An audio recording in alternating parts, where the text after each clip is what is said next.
In the name of the blessed Creator, I, Sappho Apollodorus, loyal servant and alchemist to the Holy Church of the Canon on Prata and the Bravan Republics, commit this testament to the library of the exalted Godfrey for safekeeping, towards not only the pursuit of greater knowledge of this world we have been granted by the grace of God, but also towards the preservation of the purity of this land, our sacred home of Evarda.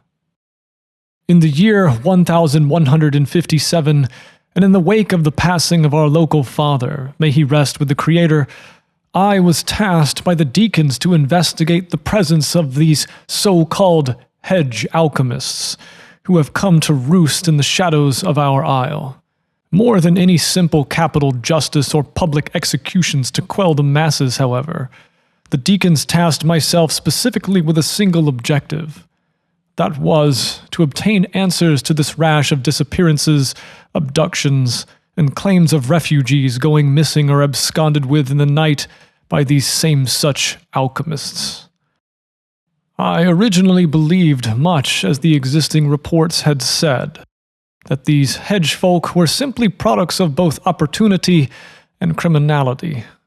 They were, to a large extent, products of the adjacent conflict brewing between Asso and Rizia, the belligerent pair having produced a steady stream of refugees fleeing the borderlands, and it was doubtless that such victims made easy prey for the typical band of vagrants to prey upon.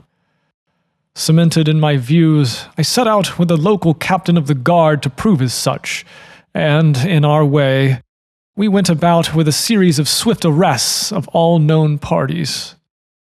The subsequent apprehension of the most well-known dubious charlatans made with the assistance of the guard yielded results that were both expected and predictable.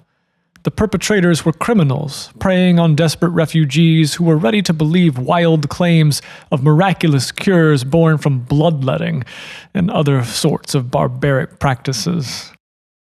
As an alchemist, I have known such methods of healing are not only backwards, but also cruel.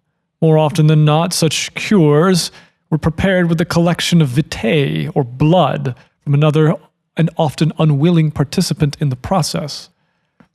It was for this reason that it made logical sense the matter was run in tandem with the slave trade. For what use does one have for a slave who may be unfit for work beyond the extraction of some vital fluid or perhaps essential vitae that these alchemists so superstitiously espoused? How little I knew at that moment, and how confident I was in my comprehension of this world. We are taught as alchemists that there are rules and laws by which the world functions that give true power to our concoctions as bestowed by the Creator. The distilled essence of particular herbs and the delicate preservation of particular herbological properties over others is what ultimately yields the fruit of our oft misunderstood art. Only by way of careful deduction and prayer upon the canon-approved ingredient does one concoct potion rather than poison. But then I have come to know that even the foulest and most vitriolic of any venom that mankind could have ever hoped to concoct would be but a shadow of what I have yet witnessed. It was not until the final arrest was made that my investigation was sent down a far darker path that I must describe and commit to record now, for I fear that my life may be in danger and none may remain to pass on this knowledge. It has become terrible to bear. And while I write such words into being, I have feared since knowing these things to even give them utterance, as to endeavor to somehow restrain their power that might grow should others come to know them. The final seizure was conducted on the report of a particularly elusive and notorious shaman, who a growing number of refugees seemed determined to protect by way of misinformation and obfuscation. This paradigm of hide and seek was only brought to heel by several public punishments by the local guard captain, and it was thankfully so, for I doubt that if such brutal capital punishment had not been wrought, that we may have never discovered the whereabouts of this furtive man. I remember the night of the arrest vividly, for the presence of that individual is forever burned into every sense that my body might possess. After crashing through the door of the third hovel wherein we suspected he maybe lay sleeping one evening, we were unlucky enough to have found him. Bashing through that wicker door yielded a stench worse than any charnel house or butcher's block. Perched and crouched over a flickering fire that guttered barely enough illumination to see, resided a mountain of muscle clad in stinking rags and viscera. Merely by slowly standing to meet the dumbfounded look of the guardsman, he consumed the entirety of what little space the hovel contained, and he seethed a raw physical presence that I have not felt since, even in the wake of the most gruesome champion pit fighters and Colosseum gladiators. Praise be to the Creator and the courage of those local guardsmen that night, for it was only for the grace of both that this animal was able to be subdued without drawing steel, even if it would have likely been far more merciful to the world had this creature been hacked to pieces and every part of that wretched hole he dwelled within razed to ashes. No less than 3 guards were crippled in his savage grip, and it wasn't until the call for additional men that the beast was finally able to be pinned and restrained. 9 men in total it required to drag him into the dungeon in chains, and after what I witnessed, even my rational mind was pushed to consider whether or not this man might break those fetters at his whim.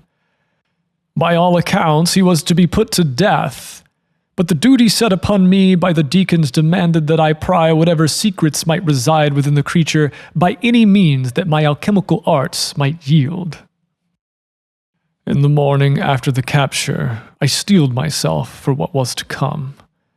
I was no stranger to torture, and while it was not my specialty, as an alchemist I had more than once dabbled into the practices of the physician. I knew what could cure and what could kill. I knew and have always known that the artistry of torture were all the measures of the in-between interstice between life and death, and it was into those spaces I was prepared to embark to learn my answers. Descending into the dungeon on that morning, wherein a foggy pall hung over Prata, I felt the same such trepidation that had come over me the night prior. Worse than simply seeing the man, duty demanded that I would now have to know him. More than any measure of what bloody work lay before me, this sent a lurch through my stomach that doubtless made me thankful I had elected to pass on any morning meal. Pallid, ashen faces of guardsmen who had still not been relieved of their shift from the night before followed my passing down along the cobbled limestone that had been smoothed by centuries of footsteps. These poor men had remained on watch all night, doubtless affected by this creature in a similar fashion as myself, only with the unfortunate circumstance of proximity. More than 24 paces from the beast's cell, I was struck by an odor, and it was then that I immediately realized why there were no guards directly by the cell's door. Yet thankfully, due to my experience the night prior, I had the wherewithal to come prepared with several additions to my surgeon's tools, one of which included a simple woven mask treated with potpourri to ward off vapors. I donned the mask and approached the door, the last guardsman who remained nearest to the door sullenly passing me a torch. He was older for the vigil, his face lined with wrinkles and eyes that bore the world-weariness of one who clearly must have chosen this duty over younger men who he doubtless sought to preserve from a fate similar to his own. Slowly and carefully I approached the cell door. Yet even shining the light of that flaming beacon as near to the porthole as I dared, I could see nothing in the darkness of that cell. I knew he was there. More than the stench and the utter silence of that dungeon and beyond the faint crackle of my torch's flame, there rumbled the heaving exhalations of a caged beast. I reflect now, so little did I know when I brought forth the key to that cell and clicked the contraption open that I was opening something far, far worse than the door to that putrid room that foggy morning. The door that was truly opened was one that I fear I can never close, or at the least, never seal in perpetuity as to safeguard what remains on this side.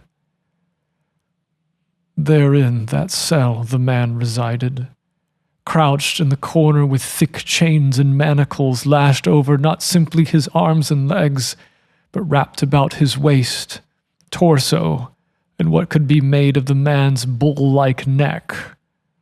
It was immediately clear to me that the guards in their dutiful frenzy the night prior had left no room for doubt, fastening the man down with every length of forged metal bonding that could be readily brought to bear in the dungeon. I did not blame them, given that I had witnessed what I had, and I scarcely considered that anyone above might believe such measures were necessary. The flickering light of the torch guttered in the darkness as if unwilling to illuminate this horror. Between the scant patches of tattered rags that feebly clung to his form was a tapestry of scars that ran along every inch of exposed flesh. They interwove intricately along his skin, even up until the face and down the hands and feet.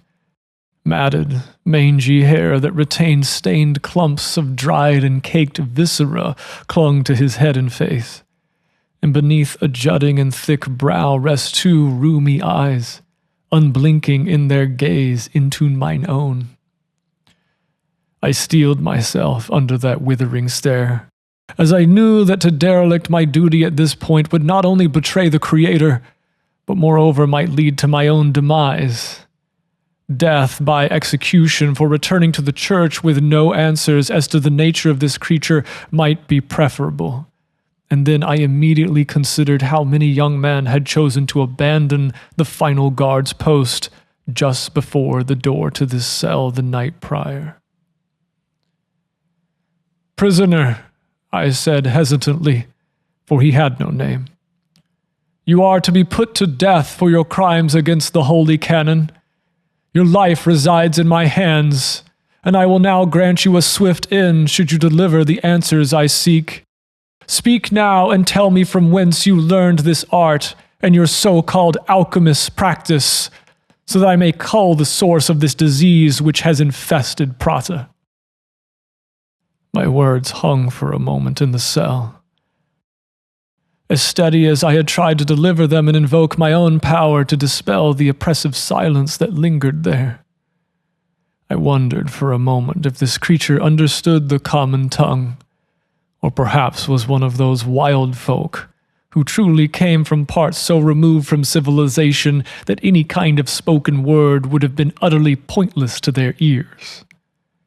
Yet, any conclusion I might have reached therein was quickly driven out by his response, and by God it was then that I truly wished that I had simply chosen to return to the deacons with a plea for my own life instead of remaining in that darkened place to bear what came after. He communicated to me, and I dare not say he spoke, for the sickly vehicle by which this creature's message oozed its way into my consciousness was by not something as simple as any spoken language. It was by every sense that I possessed in that moment that his message invaded my mind, and the utterance granted to the vowels he vocalized was only part of what he said to me. Between rotted and blackened teeth came a foul, guttering rasp that exited the man's throat, and the reverberation that echoed in that foul cell shook my very soul itself.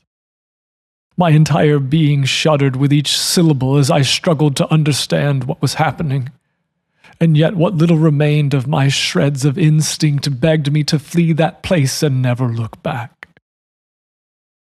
I cried out aloud, for I could do naught otherwise in the face of such an onslaught, And in that brief moment where the flickering torch remained the only constant in that dark and horrifying space, what remained of my fleeting reason shattered in a moment of malign genius. Mercifully, rhythmic clamor arose in steady fashion that seemed to drown out the sound of that foul creature. And it was then I realized I was being drugged from the cell by that old guardsman who remained nearest to the door. Step by step, with each plated footfall, the cacophony dwindled as we drew further away. I never knew that guardsman's name. May he be blessed by the Creator, for had he not extricated me from that place, I might have simply laid there until some other poor and unfortunate soul was tasked with retrieving my body upon my failure to report. The final syllable in that dreadful dirge on that foggy morning was the slamming of the cell door, whereupon all perceptible sound ceased beyond that of my own breath. Despite the pain and agony of that moment, I have not, nor shall I ever bear such a degree of relief since to be free of any place. It would be later that I gave my testimony to the deacons, and I was subsequently informed that rather than dispatch yet another investigator into the cell of that creature to be lost, the thorough and cunning captain of the guard simply had the dungeon gutted by tar and fire after temporarily moving all the other prisoners. While I am a firm believer in the ways of the Cadrini culling blades, it is undeniable that the purifying heat of the flame does bring its own brand of peace and finality. Doubtless, the fire cleansed all manner of taint and disease from that place, and one can only hope that the ashes themselves were scattered back into the hedges of whatever foul bog that creature arose. As of the writing of this message, I have now been relieved of my duties to the church, for I can unfortunately no longer perform my charge. The darkness into which I fled to escape that foul creature is one from which I can never escape. For it was the purifying heat of the flame that I used in that horrifying cell to scour my eyes and drive away the maddening truth of what they had seen. It is only by way of a well-paid scribe that I have been able to give voice to this testimony and have it recorded, for without sight I can no longer bring words to a page.